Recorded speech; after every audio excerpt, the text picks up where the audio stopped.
Thank you kindly. All right. Yes, sir. Hot meal. Hot nice meal. and hot. Enjoy them. I might not have to go out for dinner after all.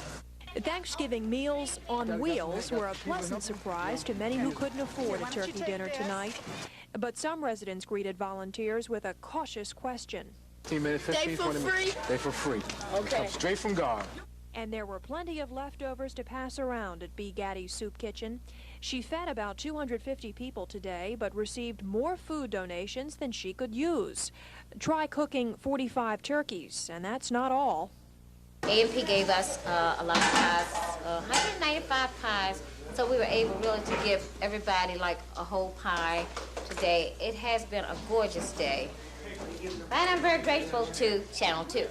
And volunteers knew what to do with that extra food. They loaded up and took off. So tonight they're paying a Thanksgiving visit to people who can use the extra food.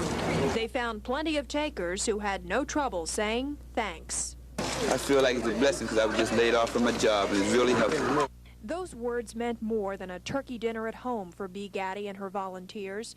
They missed out on that today, but brightened the holiday for others who now know the meaning of a happy Thanksgiving. God bless you all. One more time. Okay. And we're going to come back.